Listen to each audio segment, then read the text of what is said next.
Hello friends. तो Indian economy by Nitin Singhania का next lecture आज हम स्टार्ट करते हैं। आज हम इम्पोर्टेंट कॉन्सेप्ट्स देखेंगे नेशनल इनकम वाले चैप्टर में। नेशनल इनकम एक इम्पोर्टेंट चैप्टर है, लेकिन इकोनॉमी का सबसे डिफ़िकल्ट चैप्टर भी है। बहुत सारे कॉन्सेप्ट्स हैं जो हम यहाँ पर करेंगे, जो आने वाले लेक्चर्स में भी हमारे काम आएंगे। तो चलिए हम स्टार्ट करते हैं। सबसे पहला कॉन्सेप्ट है factors of production. Factors of production का मतलब क्या हुआ कि जब भी हम कोई गुड्स या सर्विसेज प्रोड्यूस करते हैं तो हमें किन किन चीज़ों की ज़रूरत होती है। तो देखिए, मान लीजिए आप एक छोटा सा एग्जांपल ले लीजिए। लेट से आपको मोबाइल प्रोड्यूस करना है। अब मोबाइल प्रोड्यूस करने के लिए आपको क्या क्या चाहिएगा। सबसे पहले तो आपको एक जगह चाहिएगी, एक जहाँ पे आप फैक्ट्री बना सको। फिर उसके बाद में आपको लोकेशन होगी। फिर उसके बाद में आपको रॉ मटेरियल चाहिएगा। ठीक है। अब जो भी इंस्ट्रूमेंट्स हैं उन पे काम करने के लिए आपको लेबर चाहिएगी। ठीक है। इसमें लोअर लेवल ऑफ एम्प्लॉयज़ भी आ गए, जो वर्कर्स हैं वो भी आ गए, और हायर लेवल के एम्प्लॉयज़ भी आ गए। ठीक है। अब ये सब चीज़ें हमें ख़रीदने के लिए कैपिटल चाहिए, पैसा चाहिए। और फिर सबसे इम्पोर्टेंट, इन सब चीज़ों को एक जगह पर जो व्यक्ति ला सके, जो इन सब चीज़ों की रिस्क ले सके, ऐसे एंटरप्रेन्योर की भी हमें ज़रूरत होगी। तो यहाँ पे टोटल 4 फैक्टर्स ऑफ प्रोडक्शन हो गए। लैंड में लोकेशन, रॉ मटेरियल, मतलब जो भी लैंड से रिसोर्सेज आते हैं वो सब यहाँ पर आ गए। लेबर में एम्प्लॉयज़, वो सब आ गए। Then third is capital and fourth is entrepreneurship. तो ये 4 फैक्टर्स ऑफ प्रोडक्शन है। ठीक है। लैंड की हम बात करें तो इसमें सिर्फ लैंड ही नहीं आती, वो सारे रिसोर्सेज आते हैं जो हम ज़मीन से निकालते हैं। जैसे हमने मोबाइल का एग्जांपल लिया, तो मोबाइल में बहुत सारे मटेरियल्स यूज़ होते हैं, बहुत सारे मिनरल्स यूज़ होते हैं, और लिथियम जैसे रेयर मिनरल्स भी यूज़ होते हैं। तो वो सारे ज़मीन से आते हैं, तो वो यहाँ पर लैंड का पार्ट हो गए। ठीक है। Land resources are the raw materials in the production process. ये सारे रॉ मटेरियल हो गए। और जो भी इनका रिसोर्स ओनर है, जैसे जहाँ पे ज़मीन है, जो भी है, उसके लिए रेंट पे करना पड़ता है। ठीक है। तो लैंड के लिए जो भी यहाँ पर पे होगा उसे हम कहेंगे रेंट। सेकंड इज़ लेबर यहाँ पर हमें स्किल्ड, अनस्किल्ड, सेमी स्किल्ड, इस तरह के लेबर चाहिए होती है। फिर हाई लेवल ऑफ एम्प्लॉयज़ भी चाहिए होते हैं, जिन्होंने आईआईटी की हुई है या फिर जिन्होंने आईआईएम से एमबीए किया हुआ है। तो that is high level of employees. और इनको जो पे किया जाएगा that is wages. Salary, emoluments, इन सबको हमने एक कैटेगरी में डाल दिया है, that is wages. Then third is capital. Raw material के लिए, लोकेशन के लिए, फैक्ट्री के लिए, लेबर के लिए जो भी कैपिटल हमें चाहिए उसके लिए लोन लेना पड़ेगा। लोन नहीं लेना पड़ेगा तो खुद की कैपिटल लगानी पड़ेगी। ठीक है। तो रिसोर्सेज, मशीनरी, एम्प्लॉयज़, इनके लिए पैसे की ज़रूरत है। और मान लीजिए लोन नहीं लेते हैं या लोन लेते हैं, ऐसी सिचुएशन में उस पर एक इंटरेस्ट पे करना पड़ेगा। अब जैसे आप में से कई लोग कई बार कंफ्यूज हो जाते हैं कि सर जब खुद की कैपिटल हम यूज कर रहे हैं तो फिर हमें क्यों इंटरेस्ट पे करना पड़ेगा। आपको याद है पिछले लेक्चर में हमने एक कॉन्सेप्ट पढ़ा था, अपॉर्चुनिटी कॉस्ट। तो इस तरह से अगर हम कॉन्सेप्ट को लिंक करेंगे तो हमारी अंडरस्टैंडिंग और अच्छी बनेगी। तो उसमें हमने क्या देखा था कि हम किसी एक अल्टरनेटिव को फॉरगोन करते हैं तो उसकी जो कॉस्ट है वो अपॉर्चुनिटी कॉस्ट है। तो मान लीजिए किसी बिजनेस में आप खुद की 1 लाख रुपए की कैपिटल लगाते हैं। अगर वो उस बिजनेस में आप नहीं लगाते तो आप मान लीजिए उसकी एफडी लेते तो आपको 7% इंटरेस्ट मिलता, लेकिन चूंकि आपने उसे बिजनेस में इन्वेस्ट कर दिया तो ये 7% आपको नहीं मिलेगा। तो ये अपॉर्चुनिटी कॉस्ट हो गई, और इसे भी हम इंटरेस्ट के कैटेगरी में डालेंगे। जहाँ पर बात आती है कैपिटल की, तो देखिए कैपिटल में कई बार ह्यूमन कैपिटल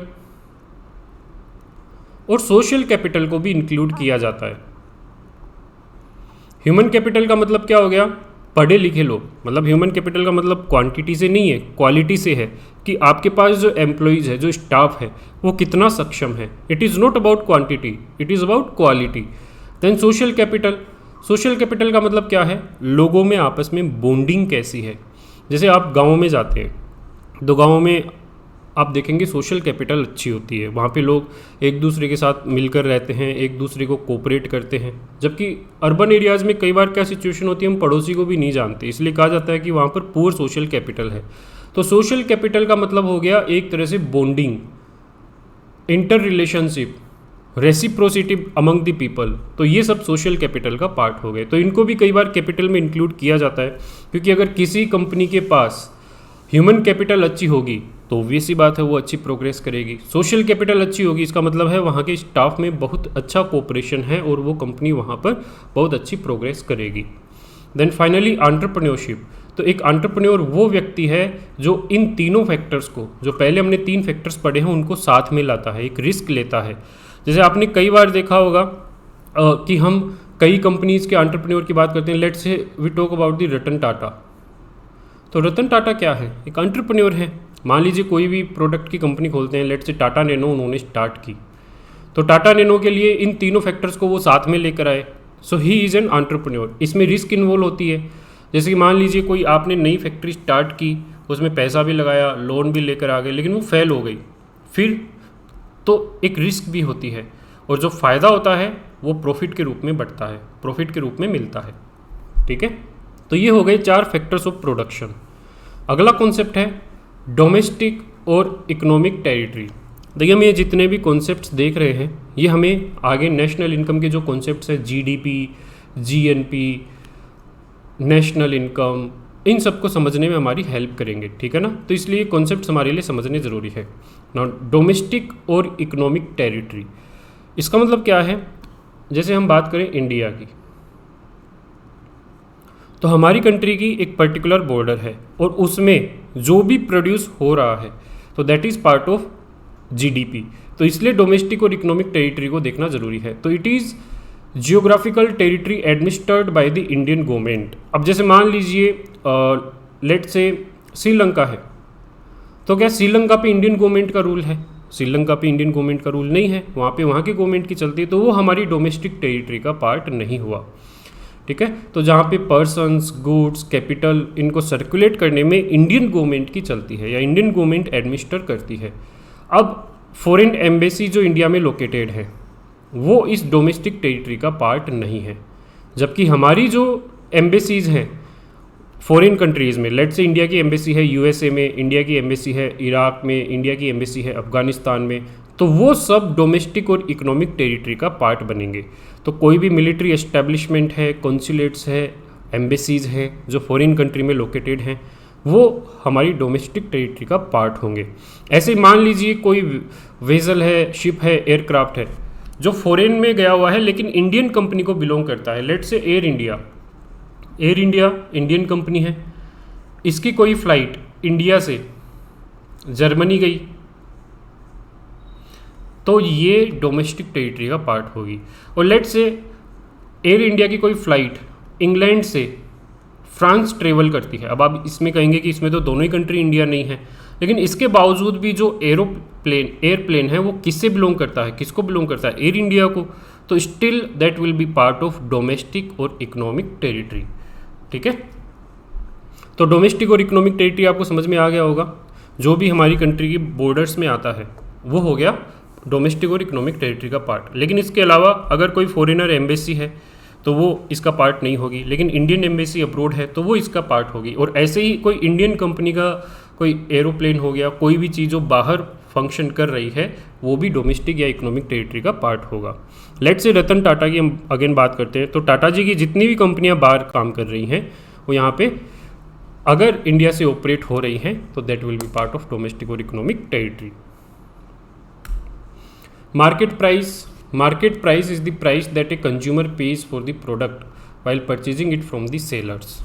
आप बाज़ार में जाते हैं, आपको बाज़ार में मान लीजिए कोई सोप खरीदना है और उसकी प्राइस है ₹10, तो आपने उसे 10 रुपीज़ दिए, तो ये हो गई उसकी मार्केट प्राइस। अब देखिए किसी भी प्रोडक्ट की प्राइस निकलेगी उसमें देखिए क्या क्या इंक्लूड होगा।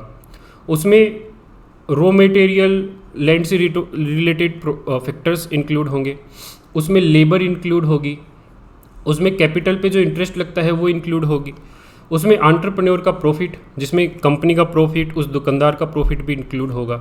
उसके अलावा गवर्नमेंट के द्वारा लिए जाने वाला इनडायरेक्ट टैक्स जीएसटी भी उसमें इंक्लूड होगा। आपने हमेशा नोट किया होगा प्राइस के आगे लिखा हुआ होता है inclusive of all taxes, inclusive of all taxes. उसका मतलब क्या है कि उसमें सारे इनडायरेक्ट टैक्सेस सारे इनडायरेक्ट टैक्सेस इंक्लूड किए गए हैं, ठीक है। तो वो हो गई मार्केट प्राइस। तो इसमें देखिए इनडायरेक्ट टैक्सेस इंक्लूड होते हैं, लेकिन कई बार क्या होता है कुछ प्रोडक्ट पे गवर्नमेंट सब्सिडी भी देती है। जैसे हम मान लीजिए फर्टिलाइज़र की ही बात करें, फर्टिलाइज़र की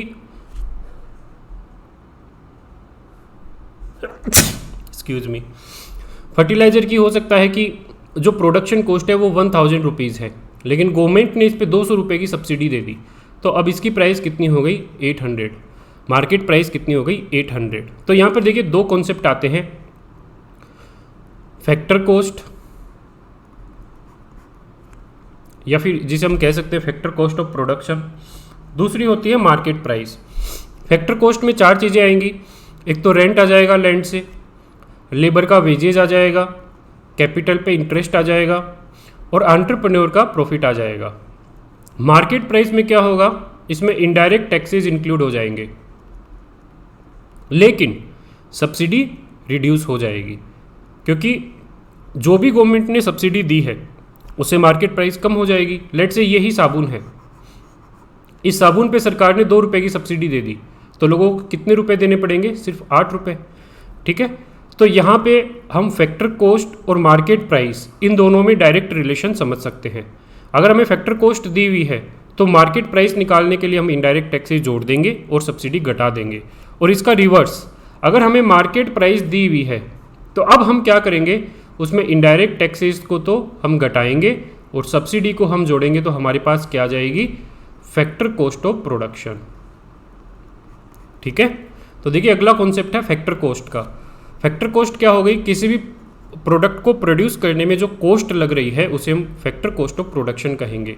तो बेसिकली 4 चीज़ें हो गई, लैंड से आने वाला रेंट, लेबर को पे किया जाने वाला वेजेस, कैपिटल पे लगने वाला इंटरेस्ट और एंटरप्रेन्योर का प्रॉफिट। ये 4 चीज़ें जो मिलकर बनती हैं that is factor cost of production. Market price अगर हमें दी हुई है तो उसमें हमें इनडायरेक्ट टैक्सेस को घटाना होगा, और अगर सरकार ने कोई सब्सिडी पहले दी हुई है तो उसे जोड़ना होगा, तो हमारे पास फैक्टर कॉस्ट ऑफ प्रोडक्शन आ जाएगी। तो फैक्टर कॉस्ट को निकालने के 2 फॉर्मूले हो गए, या तो हम इन चीज़ों को जोड़ सकते हैं या मार्केट प्राइस में हम इनडायरेक्ट टैक्सेस को घटाएंगे, सब्सिडीज़ को जोड़ेंगे, ठीक है। Next concept, net factor income from the abroad. देखिए 2 कॉन्सेप्ट हैं, जीडीपी एंड जीएनपी। डी का मतलब है domestic, gross domestic product, N का मतलब है ग्रोस नेशनल प्रोडक्ट। इन दोनों कॉन्सेप्ट में क्या डिफरेंस होता है, वो होता है net factor income from abroad का। बेसिकली इसका मतलब क्या है, जैसे मान लीजिए कोई फॉरेनर है, वो इंडिया में आकर कुछ प्रोड्यूस कर रहा है, तो वो हमारी डोमेस्टिक बॉर्डर के अंदर प्रोड्यूस हो रहा है। ऐसे ही कोई इंडियन है, वो बाहर जाके अपनी सर्विस दे रहा है, तो वो इंडिया के बाहर प्रोड्यूस हो रहा है, लेकिन उसे प्रोड्यूस कौन कर रहा है, हमारी कंट्री का सिटीज़न, हमारी कंट्री का नेशनल, ठीक है। तो डोमेस्टिक प्रोडक्ट तो क्या कहता है, कंट्री की जो बॉर्डर है उनके अंदर जो भी प्रोडक्शन हो रहा है that will be part of GDP. जबकि जीएनपी क्या कह रहा है, हमें यहाँ पर इस चीज़ से मतलब नहीं है कि जो फॉरेनर हैं वो क्या प्रोड्यूस कर रहे हैं इंडिया में आकर, बल्कि इंडियंस फॉरेन में जाके क्या प्रोड्यूस कर रहे हैं, तो हमारी कंट्री के जो सिटीजन्स हैं वो क्या प्रोड्यूस कर रहे हैं, that is part of the GNP. और इन दोनों का जो डिफरेंस है वही है नेट फैक्टर फ्रॉम अब्रोड। तो अगर एकदम से सिंपल शब्दों में आपको समझना है तो आप 2 चीज़ें निकाल लीजिए। पहला तो फॉरेनर्स की इंडिया में क्या इनकम है, फॉरेनर्स प्रोड्यूसिंग इन इंडिया, और दूसरा आप निकाल लीजिए इंडियंस प्रोड्यूसिंग इन फॉरेन। एकदम से देखिए सिंपल शब्दों में समझा रहा हूं आपको। तो इन दोनों का यहाँ पे जो डिफरेंस है that is net factor income from the abroad, ठीक है। तो it is the differences between factor income, ये फैक्टर इनकम हो गई। इनकम यहाँ पे 4 तरह की होती है, earned by normal residents of India. अब देखिए यहाँ पर सिटीजन्स वर्ड यूज़ नहीं करके हम normal residents of India word use करते हैं। ऐसा क्यों है वो आगे मैं आपको बताऊंगा जब हम इस कॉन्सेप्ट को देखेंगे, नॉर्मल रेजिडेंट्स ऑफ इंडिया। लेकिन अभी रेफरेंस के लिए आप एक सिटीजन्स वर्ड भी यूज कर सकते हैं, नॉर्मल रेजिडेंट्स वर्ड भी यूज कर सकते हैं, ठीक है। Who are temporarily resident abroad, abroad का मतलब जो विदेश में रह रहे हैं, and factory income earned by non residents temporarily residing in India, मतलब जो नॉन रेजिडेंट्स हैं, इंडिया के रेजिडेंट नहीं है, फॉरेनर हैं जो इंडिया में रह रहे हैं, तो इन दोनों की इनकम का जो डिफरेंस है दैट इज NFIA। सिंपल शब्दों में फॉरेनर्स जो इंडिया में प्रोड्यूस कर रहे हैं और इंडियंस जो फॉरेन में प्रोड्यूस कर रहे हैं, इन दोनों का जो डिफरेंस है that is net factor income from the abroad. तो income earned by nationals in foreign countries, या यू कह दीजिए normal residents in foreign countries, and income earned by foreigners in India, इसका जो डिफरेंस हुआ वो net factor income from abroad हो गया। और ये NFIA कॉन्सेप्ट क्यों यूजफुल होता है? GDP और GNP के बीच में डिफरेंस को बताने के लिए, ठीक है। Next concept transfer payments. अब ये ट्रांसफ़र पेमेंट्स क्या होते हैं? आपने कई बार देखा होगा हमारी सरकार जैसे ओल्ड एज के लोग हैं उनको पेंशन देती है, बच्चों को स्कॉलरशिप देती है, मतलब हमारी सरकार यहाँ पर रीडिस्ट्रीब्यूशन का काम करती है, अमीर लोगों से टैक्स लेना, गरीबों में उसको बांटना, ठीक है। तो it is one sided payment जिसमें कोई वैल्यू एडिशन नहीं होता, उसे हम ट्रांसफ़र पेमेंट कहते हैं। लेकिन यहाँ पर कंफ्यूज कहाँ पर होते हैं हम? जैसे मान लीजिए यही पेंशन गवर्नमेंट एम्प्लॉयज़ को दी गई है, या फिर हमारी सरकार के द्वारा प्रोडक्शन में कोई सब्सिडी दी गई है, प्रोडक्शन में कोई सब्सिडी, जैसे मान लीजिए कोई फैक्ट्री है, उस फैक्ट्री को सब्सिडी दी गई है, मशीनरी में सब्सिडी दी गई है, तो वो इस ट्रांसफ़र पेमेंट का पार्ट नहीं होंगे। अब ऐसा कैसे? तो फिर इस कन्फ्यूज़न को दूर करने के लिए हम कौन सा क्राइटेरिया अपनाएं जिससे हम ये पता लगा सकते हैं कि ट्रांसफ़र पेमेंट क्या होते हैं? तो देखिए सिंपल सा एक क्राइटेरिया है कि सरकार जो भी ट्रांसफ़र कर रही है, क्या उस ट्रांसफ़र के बदले में सरकार को कुछ मिल रहा है या कंट्री की प्रोडक्टिविटी में कुछ हो रहा है, फ़ायदा हो रहा है, ठीक है। तो इसीलिए इनको वन साइडेड पेमेंट्स कहा जाता है। जैसे गिफ्ट हो गया, अब गिफ्ट देने में देने वाले को कुछ नहीं मिलता, ठीक है, तो इसलिए इनको वन साइडेड पेमेंट्स जो भी होते हैं ट्रांसफ़र पेमेंट्स की कैटेगरी में रखे जाते हैं। लेकिन यहाँ पर सरकार मान लीजिए प्रोडक्शन से रिलेटेड सब्सिडी दे रही है, तो उससे प्रोडक्शन होगा, और प्रोडक्शन होगा तो हो सकता है गवर्नमेंट उस पर टैक्स भी लगाए, इकोनॉमी में उसको फ़ायदा मिलेगा, तो इसलिए वो इस ट्रांसफ़र पेमेंट का पार्ट नहीं होती। ऐसे ही गवर्नमेंट एम्प्लॉयज़ को जो पेंशन मिलती है वो क्यों मिलती है? क्योंकि उन्होंने ऑलरेडी सर्विस दी है, बदले में सरकार को सेवा दी है, तो यहाँ पर गवर्नमेंट को एक्सचेंज में कुछ मिल रहा है, ठीक है। तो ट्रांसफ़र पेमेंट क्या हो गए? Unilateral payments, one sided payments corresponding to which there is no value addition in the economy, जहाँ पर इकोनॉमी में कोई वैल्यू एडिशन नहीं हो रहा है, उसको हम ट्रांसफ़र पेमेंट का पार्ट मानते हैं। तो क्या क्या आ गया? जिसमें गिफ्ट आ गए, डोनेशन आ गए, ओल्ड एज और डिसेबिलिटी पेंशन्स आ गई, स्कॉलरशिप आ गई, अनएम्प्लॉयमेंट कंपनसेशन आ गया। तो ये सब वो चीज़ें हैं जिसके लिए बदले में सरकार को कुछ नहीं मिलता।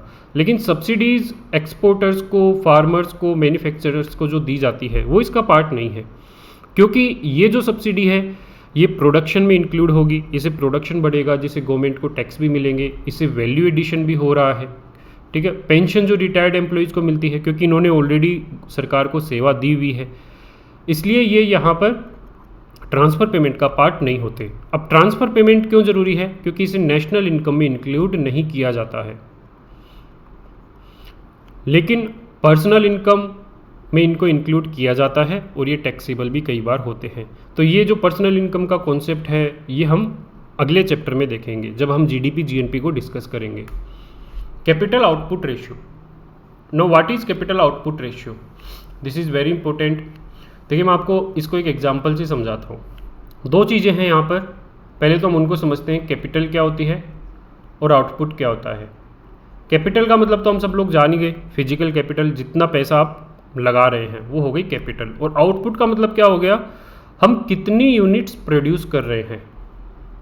लेट्स से हमने 1000 मोबाइल की यूनिट्स को प्रोड्यूस किया, तो आउटपुट कितना हो गया? 1000। तो कैपिटल आउटपुट रेशियो क्या बताता है कि इन 1000 मोबाइल यूनिट्स को प्रोड्यूस करने में हमारी कितनी कैपिटल लगी।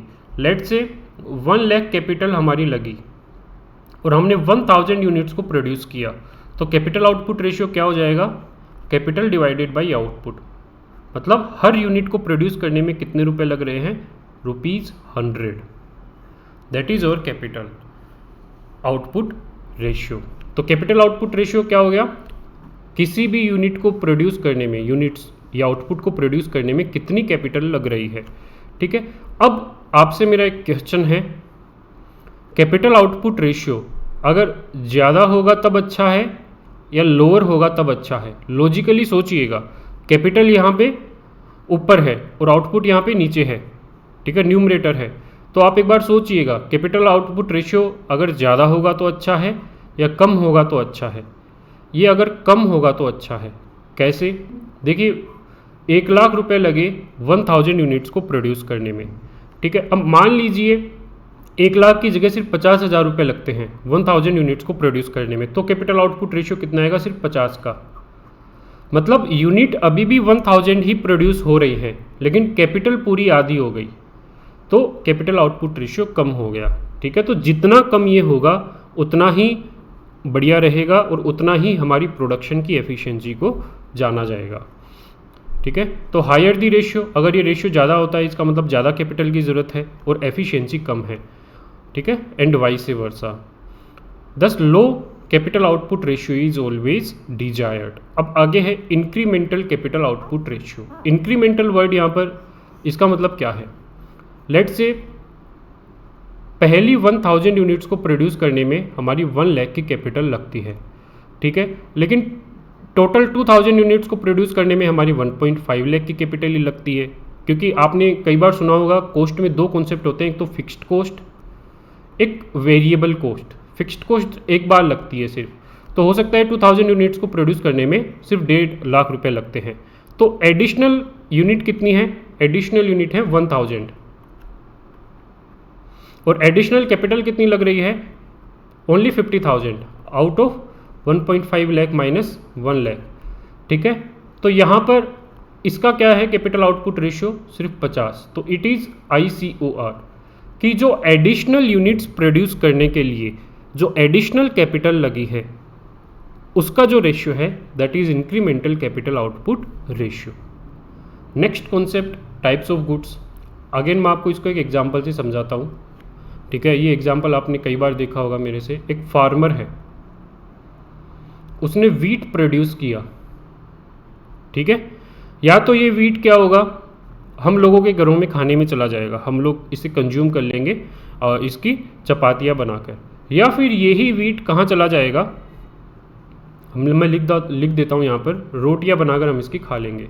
या फिर यही वीट कहाँ चला जाएगा, ये वीट चला जाएगा ब्रेड मेकिंग इंडस्ट्री में, ब्रेड बनाने के लिए। ठीक है, या तो इस ब्रेड को अगेन हम कंज्यूम कर लेंगे, या फिर यही ब्रेड अब कहाँ चली जाएगी, किसी रेस्टोरेंट में। किस काम के लिए, फॉर सैंडविच मेकिंग। सैंडविच मान लीजिए, बर्गर मान लीजिए, कुछ भी बनाने के लिए ये रेस्टोरेंट में चला गया। ठीक है, तो यहाँ पर देखिए जो वीट है ये ब्रेड के लिए किस रूप में यूज हो रहा है, रॉ मटेरियल के रूप में। लेकिन अगर इसे हम डायरेक्टली कंज्यूम कर रहे हैं रोटी के रूप में, तो ये बन गया यहाँ पर सीधा फिनिश्ड गुड्स। ठीक है, तो जब भी कोई गुड्स किसी दूसरे गुड्स को बनाने में प्रोड्यूस होता है, यूज होता है, किसी दूसरे गुड्स को प्रोड्यूस करने में यूज होता है, तो उसे हम कहते हैं रॉ मटेरियल। ठीक है, अब ये ब्रेड जो है इसे हम सैंडविच के रूप में यूज कर रहे हैं, अगेन इसको फर्दर प्रोसेस कर रहे हैं, तो यहाँ पर ये जो ब्रेड है ये क्या हो गई, इंटरमीडिएट गुड्स। अगर हम इसे कंज्यूम नहीं कर रहे हैं तो इसका मतलब ब्रेड यहाँ पर ना ही तो पूरी तरह से रॉ मटेरियल रहा, ना ही पूरी तरह से फिनिश्ड गुड्स रहा, तो ये क्या हो गया, इंटरमीडिएट गुड। और फाइनल गुड्स क्या हो गया यहाँ पर, जो सैंडविच रेस्टोरेंट ने बनाई, या जो वेट की हमने रोटियाँ बनाई, या जो ब्रेड हमने डायरेक्टली खाई। ठीक है, तो यहाँ पर आपको इन तीनों में डिफरेंस समझ में आ गया होगा। कोई भी गुड्स जब किसी दूसरे गुड्स को बनाने में यूज होता है तो उसे हम कहेंगे रॉ मटेरियल। इंटरमीडिएट गुड्स क्या हो गए, जब कोई गुड्स फर्दर प्रोसेस होते हैं, जैसे ब्रेड यहाँ पर फर्दर प्रोसेस हुई है, पहले तो वीट से हमने ब्रेड ली, फिर उसको फर्दर प्रोसेस करके सैंडविच बनाई, तो इट इज़ इंटरमीडिएट गुड्स। और फिनिश्ड गुड्स क्या हो गए, जो फाइनली कंज्यूम किए जा रहे हैं, चाहे वो वीट हो, चाहे वो ब्रेड हो, और चाहे वो यहाँ पर सैंडविच हो। ठीक है, अब कैपिटल गुड्स क्या है, देखिए यहाँ पर वीट को ब्रेड बनाने के लिए हमने कोई ना कोई मशीनरी यूज की होगी। ऐसे ही इस ब्रेड की मान लीजिए आपने ग्रिल्ड सैंडविच बनाई, तो ग्रिल्ड सैंडविच बनाने के लिए भी आपने कोई मशीन यूज की होगी, तो वो हो गया कैपिटल गुड्स। तो they are used in the process for production of final products, जैसे कोई tool, buildings, vehicles, machinery, equipments, तो ये सारे हो गए कैपिटल गुड्स के पार्ट। सिंपल सा अगर आप लिंक करना चाहें तो कैपिटल गुड्स हो गई कोई मशीन जिसकी उम्र थोड़ी ज़्यादा और लंबी होती है, तो वो सारे कैपिटल गुड्स का पार्ट बन जाते हैं। Next is consumption goods. अब कंजम्पशन गुड्स क्या होते हैं? जिनको हम डायरेक्टली कंज्यूम करते हैं, ठीक है, जिनको हम परचेज करते हैं कंज्यूम करने के लिए। अब देखिए यहाँ पर एक क्वेश्चन आता है, let's we talk about the fridge. एक फ्रिज है हमारे सामने, ठीक है, तो ये कैपिटल गुड्स होगा या फिर कंजम्पशन गुड्स होगा? कैपिटल गुड्स भी हो सकता है क्योंकि एक मशीन है, कंजम्पशन गुड्स भी हो सकता है क्योंकि हम इसका यूज कर रहे हैं हमारे प्रोडक्ट्स को ठंडा करने के लिए। हम मतलब आप अपने घरों में जो फ्रीज लगा रखे हैं तो वो कंजम्पशन गुड्स भी हो गया क्योंकि हम उसे कंज्यूम कर रहे हैं। तो इन दोनों में यहाँ पर अब डिफ्रेंशिएशन कैसे होगा? तो इस डिफ्रेंशिएशन का एक क्राइटेरिया है कि जो मशीन है उसका यूज किस पर्पज़ के लिए किया जा रहा है। अगर उसका पर्पज़ किसी ऐसे गुड्स को प्रोड्यूस करने के लिए किया जा रहा है जो प्रोडक्शन में काम आता है, जैसे मान लीजिए आइस फैक्ट्री है, या आप अपने घर में केक बनाने का काम करते हैं, या आप अपने घर में आइस बनाने का काम करते हैं, तो वहाँ पर फ्रीज आपके लिए हो गया कैपिटल गुड्स। लेकिन नॉर्मल हाउस होल्ड में हम सब्जियों को ठंडा करने के लिए, दूध को ठंडा करने के लिए फ्रिज को यूज़ करते हैं, वहाँ पर फ्रिज हो गया कंजम्पशन गुड्स, ठीक है।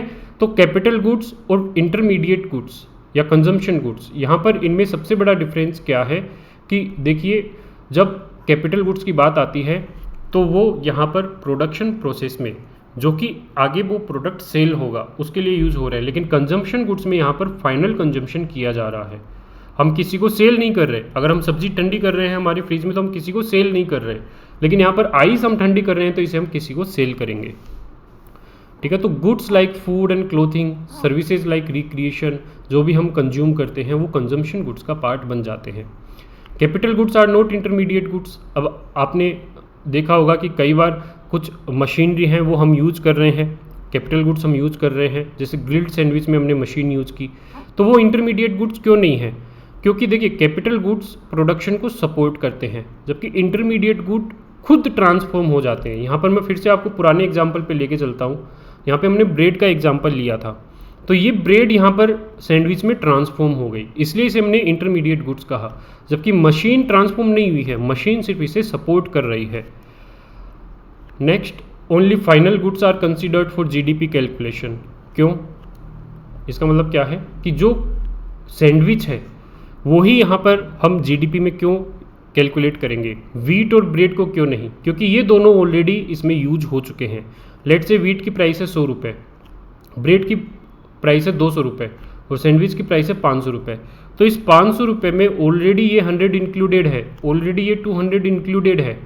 तो इसलिए अगर हम मान लीजिए जीडीपी में तीनों को इंक्लूड करेंगे तो जीडीपी आएगी 800, जो कि गलत है। तो इसलिए जीडीपी में सिर्फ फाइनल गुड्स को ही इंक्लूड किया जाता है, क्योंकि रॉ मटेरियल और इंटरमीडिएट गुड्स ऑलरेडी उसमें इंक्लूडेड होते हैं। तो यहाँ पर एक चार्ट से आप फिर से देख सकते हैं, रॉ मटेरियल हो गया, उसे इंटरमीडिएट गुड्स बनेगा, फिर फाइनल गुड्स बनेंगे, ठीक है। फाइनल गुड्स एक तो होते हैं कंजम्पशन गुड्स जिनको normal house hold directly consume करता है, एक होते हैं कैपिटल गुड्स के रूप में, कैपिटल गुड्स के रूप में जिनको प्रोडक्ट्स को सेल करने के लिए, उनमें वैल्यू एडिशन करने के लिए यूज किया जाता है। अब कंजम्पशन गुड भी दो तरह के होते हैं, नॉन ड्यूरेबल, जैसे मान लीजिए सैंडविच है, हमने खाई और ख़त्म। ड्यूरेबल, इसमें जैसे फ्रिज आ गया, टीवी आ गया, एसी आ गया, जो एक मशीन है और लंबे टाइम तक हमारे साथ रहती है। नेक्स्ट टॉपिक, डेप्रिसिएशन और कंजम्पशन ऑफ फिक्स्ड कैपिटल, ठीक है। अब डेप्रिसिएशन क्या होता है? मान लीजिए एक कंपनी है, उस कंपनी ने एक मशीन खरीदी 1 करोड़ रुपए की, और उस मशीन की उम्र बताई जाती है 10 साल।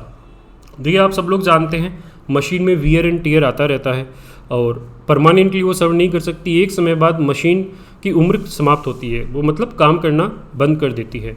तो लेट्स से एक कंपनी ने मशीन खरीदी 1 करोड़ रुपए की और उसकी जो प्रिडिक्टेबल एज है दैट इज़ 10 ईयर्स। तो 5 साल बाद अगर हम बात करें, आफ्टर 5 ईयर्स के बाद में इस मशीन की रियल वैल्यू क्या होनी चाहिए? मतलब हर साल उस मशीन के 10 लाख रुपए कम हो रहे हैं। 1 करोड़ की वैल्यू है 10 साल के लिए, तो हर साल उस मशीन के 10 लाख रुपए कम हो रहे हैं। तो 5 साल बाद उसमें 50 लाख रुपए कम हो जाएंगे, 50 लाख रुपीज़ उस मशीन के कम हो जाएंगे और उसकी वैल्यू बचेगी सिर्फ 50 लाख।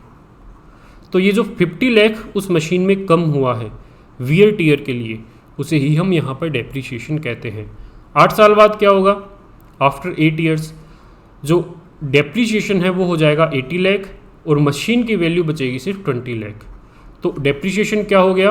जो भी वियर एंड टीयर के लिए हम एनुअल अलाउंस ले रहे हैं कैपिटल गुड्स में, उसे ही हम डेप्रीशिएशन कहते हैं। फ्लोज वर्सेज स्टॉक, अब ये क्या कॉन्सेप्ट है? देखिए अगेन मैं आपको इस एग्जाम्पल से समझाता हूँ।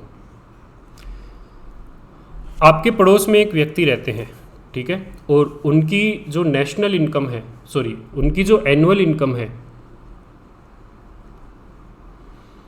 वो है 10 लाख रुपीज़ पर एनम, ठीक है। लेकिन उनकी जो संपत्तियां हैं, टोटल उनकी वेल्थ, संपत्तियां, उनके पास जो भी एसेट्स हैं, ज़मीन जायदाद जिसको हम सिंपल शब्दों में कहते हैं, वो है 100 करोड़ रुपीज़ की। ऐसा पड़ोसी सबको मिले। तो अब देखिए यहाँ पर ये वेल्थ है 100 करोड़ रुपीज़ की। तो इन दोनों में क्या डिफरेंस है? एक तो बता रहा है कि आप एक particular over a period of time कितना रुपया कमा रहे हैं। एक है आपकी एक पर्टिकुलर पॉइंट पे कितनी आपकी असेट्स हैं। मतलब वेल्थ जब भी हम कैलकुलेट करते हैं तो जब हमने एक पर्टिकुलर डे पे कैलकुलेट की, लेट्स से 31 दिसंबर को उसकी टोटल असेट्स थी 100 करोड़। लेकिन जब भी हम पैकेज की बात करते हैं, सैलरी की बात करते हैं, तो हमने यहाँ पर एनुअल सैलरी निकाली over a period of time, मतलब एक साल में उनकी क्या सैलरी होगी। अब मान लीजिए आपके पास में कोई व्यक्ति आके कहता है कि यार वो 1 करोड़ रुपए कमा रहा है, तो ये इन्फॉर्मेशन अधूरी है। वो 1 करोड़ रुपए कमा रहा है, लेकिन इसमें ये नहीं बताया गया कि वो 1 करोड़ रुपए कितने टाइम में कमा रहा है। 1 साल में कमा रहा है, 4 साल में कमा रहा है, 10 साल में कमा रहा है, ठीक है। तो इसलिए 1 करोड़ रुपए सुन के हो सकता है मान लीजिए वो 10 साल में 1 करोड़ रुपए कमा रहा है, तो ऐसी सिचुएशन में उसकी 10 लाख रुपये पर एनम इनकम हो गई, या उसकी टोटल असेट्स 1 करोड़ रुपए की हो, ऐसा भी हो सकता है। तो अब ये दो कॉन्सेप्ट हैं, फ्लोज और स्टॉक। यहाँ पर जो हमने एनुअल इनकम वाला कॉन्सेप्ट देखा वो तो हो गया फ्लो, और जो हमने टोटल वेल्थ देखी एक पर्टिकुलर टाइम पे वो हो गई स्टॉक। तो मतलब फ्लोज का मतलब क्या हो गया? एक पर्टिकुलर पीरियड में, मान लीजिए 1 साल, 10 साल, 5 साल, उसमें क्या यहाँ पर आता है, उसमें क्या टर्म आती है। और स्टॉक का मतलब क्या हो गया? एक पर्टिकुलर पॉइंट ऑफ टाइम पे क्या आता है, ठीक है। तो flows are defined over a period of time, जैसे कि मान लीजिए monthly, yearly income, output using financial year. जैसे फिनेंशियल ईयर होता है 1 अप्रैल से 31 मार्च का, तो जनरली फिनेंशियल ईयर को हम कैलकुलेशन के रूप में यूज लेते हैं। और स्टॉक्स क्या हो गए? एक पर्टिकुलर पॉइंट ऑफ टाइम पे, जैसे मान लीजिए असेट्स वैल्यू, इन्वेंट्री एक पर्टिकुलर डे पे, ठीक है। मान लीजिए आप अपनी स्कूल को, पुरानी स्कूल को विजिट करते हो और उस स्कूल में आपको 600 बच्चे मिलते हैं, 600 स्टूडेंट्स मिलते हैं, तो क्या है वो? दैट इज स्टॉक, क्योंकि आपने एक पर्टिकुलर पॉइंट ऑफ टाइम पे देखा कि कितने बच्चे हैं, 600 स्टूडेंट्स हैं। हो सकता है साल में 100 बच्चे उसमें जुड़े हों, 200 बच्चे उसमें से निकले हों, तो फिर वो एनुअल जो हम निकालेंगे, एनुअल कितने बच्चे रहे टोटल, वो आता है उसका फ्लो। तो स्टॉक क्या हो गया? एक पर्टिकुलर पॉइंट ऑफ टाइम, जैसे मान लीजिए अभी क्या वैल्यू है, या 1 साल बाद, 6 साल बाद टोटल वैल्यू क्या है, वो हो गया स्टॉक। और फ्लो क्या हो गया? एक पीरियड में, मतलब 1 साल में, 10 साल में क्या हो रहा है, वो हो गया फ्लो। चलिए नेक्स्ट हम देखते हैं who are termed as the normal residents of India. तो देखिए नॉर्मल रेजिडेंट्स जीडीपी और जीएनपी या नेशनल इनकम वाले कॉन्सेप्ट्स के लिए ज़रूरी होता है, ठीक है। तो नॉर्मल रेजिडेंट्स हम किन्हें कहेंगे? नॉर्मल रेजिडेंट्स जनरली 2 लोग हो गए, या जो इंडिया में ऑर्डिनरीली रिजाइड कर रहे हैं, या तो वो हो गए, या जिनका इंडिया में इकोनॉमिक इंटरेस्ट है। इन दोनों स्टेटमेंट को अब हम डिटेल में देखते हैं। तो सबसे पहले हम बात करते हैं वो लोग जो इंडिया में ऑर्डिनरीली रिजाइड कर रहे हैं। ऑर्डिनरीली रिजाइड करने का क्या क्राइटेरिया है, वो 1 साल या उससे ज़्यादा, मतलब पिछले 1 साल या उससे ज़्यादा वो इंडिया में रह रहे हो। A person residing for 1 year or more in India is considered as ordinarily residing in India, चाहे वो इंडिया का सिटीजन हो या नहीं हो। मतलब मान लीजिए कोई फॉरेनर है, वो इंडिया में आया है, इंडिया में जॉब कर रहा है और उसे 1 साल से ज़्यादा हो चुकी है। लेकिन इसमें ऐसे फॉरेनर्स को इंक्लूड नहीं करेंगे जो मान लीजिए सिर्फ मेडिकल के लिए आया है, मतलब कोई मेडिकल फैसिलिटी लेने के लिए आया है, तो वो यहाँ पर इंक्लूड नहीं होगा। फिर इकोनॉमिक इंटरेस्ट इन इंडिया, इसका मतलब क्या है, carries out all his economic activity, जैसे प्रोडक्शन, कंजम्पशन, इन्वेस्टमेंट, ये सब वो इंडिया में कर रहा है। जैसे मान लीजिए कोई फॉरेनर आया है, उसने इंडिया में ही कोई फैक्ट्री लगाई है और इंडिया से ही उसका business all over world operate हो रहा है, तो वो भी यहाँ पर नॉर्मल रेजिडेंट का पार्ट बन गया। तो मैं ब्रीफ कर दूँ आपको, 2 चीज़ें हैं जो नॉर्मल रेजिडेंट बनाती हैं। पहला तो जो व्यक्ति इंडिया में ऑर्डिनरीली रिजाइड कर रहा है और इसका क्राइटेरिया है 1 साल, जो पिछले 1 साल या उससे ज़्यादा इंडिया में रह रहा है उसे हम इंडिया का ऑर्डिनरीली रेजिडेंट कहेंगे।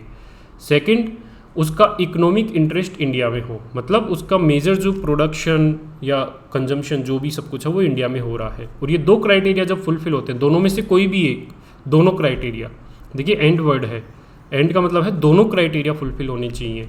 तो जब ये दोनों क्राइटेरिया फुलफिल हो रहे हैं तो उसे हम कहेंगे इंडिया का नॉर्मल रेजिडेंट। अब कुछ और चीज़ें हैं, नॉर्मल रेजिडेंट में क्या क्या इंक्लूड होता है। जो भी फॉरेन एम्बेसीज में इंडियंस काम कर रहे हैं वो सब आ गए। फॉरेन सिटीजन जो इंडिया में 1 साल से ज़्यादा से रह रहे हैं, ठीक है, लेकिन इसमें वो फॉरेनर्स इंक्लूड नहीं होंगे जो मेडिकल ट्रीटमेंट के लिए आए हैं, स्टडी पर्पज़ के लिए आए हैं, उनको हम इंक्लूड नहीं करेंगे। मतलब ऐसे फॉरेनर्स नहीं होते कई बार, जैसे मान लीजिए अफगानिस्तान से कोई फॉरेनर इंडिया में आया है अपने इलाज के लिए और 1 साल से ज़्यादा उसे यहाँ पर रहते हुए हो गया। बांग्लादेश से कई लोग आते हैं इंडिया में इस तरह से, तो वो लोग यहाँ पर इंडिया के नॉर्मल रेजिडेंट्स में इंक्लूड नहीं होंगे। ऐसे ही नॉर्मल रेजिडेंट्स में हम किन किन को इंक्लूड नहीं करेंगे, ऐसे फॉरेनर्स जो इंडियन एम्बेसीज में काम कर रहे हैं अब्रोड। मान लीजिए इंडिया की एम्बेसी है यूएसए में, ठीक है, और उसमें यूएसए का कोई सिटीज़न काम कर रहा है। मैं एक बार फिर से बता दूं, इंडिया की एम्बेसी है यूएसए में, इंडियन एम्बेसी इन यूएसए, और उसमें यूएसए का कोई सिटीज़न काम कर रहा है तो वो इंक्लूड नहीं होगा। ऐसे ही WHO, IMF, जितने भी इंटरनेशनल ऑर्गेनाइजेशन होते हैं वो इंडिया में लोकेटेड हैं और उनमें कोई फॉरेनर काम कर रहे हैं, इंडियंस तो इंक्लूड होंगे, फॉरेनर्स नहीं होंगे। ऐसे ही दूसरी कंट्री के जो एम्बेसडर्स हैं जो इंडिया में काम कर रहे हैं, कोई फॉरेन टेक्निकल एक्सपर्ट है जो इंडिया में 1 साल से कम उम्र के लिए, 1 साल से कम पीरियड के लिए रह रहा है, तो वो भी यहाँ पर इंक्लूड नहीं होगा, ठीक है। तो देखिए इसी के साथ ये वाला लेक्चर पूरा होता है, कॉन्सेप्ट्स वाला। अगला लेक्चर आएगा हमारा जो मेजर्स ऑफ नेशनल इनकम है, जैसे GDP, GNP, उनसे रिलेटेड आएगा, ठीक है। आपकी कोई भी कैरी है, मान लीजिए लेक्चर से रिलेटेड कोई भी कैरी है, तो आप यहाँ पर जो वीडियो चल रही है उस वीडियो के कमेंट सेक्शन में भी पूछ सकते हैं, लाइव जो कमेंट सेक्शन है उनमें भी पूछ सकते हैं, ठीक है, या फिर आप इस मेल आईडी पे भी कैरीज को पूछ सकते हैं। टेलीग्राम चैनल है दी लर्निंग इंडिया, जिस पे आपको लेक्चर्स की अपडेट मिल जाएगी और PDF भी आपको इसी टेलीग्राम चैनल पे मिलेंगी, ठीक है। मेरे आने वाले जो भी लेक्चर्स हैं उनका अपडेशन भी आपको यही मिलेगा, तो इस टेलीग्राम चैनल को भी आप ज्वाइन कर लीजिएगा। इसका लिंक आपको सब्सक्रिप्शन में जो नीचे डिस्क्रिप्शन है उसमें मिल जाएगा। लेकिन आप इस चैनल को सब्सक्राइब करना ना भूलें, चैनल को सब्सक्राइब कीजिए, अपने फ्रेंड्स के साथ शेयर कीजिए और इस वीडियो को, इस लेक्चर को पूरा देखिए, ठीक है। तो thank you for joining this class, thank you.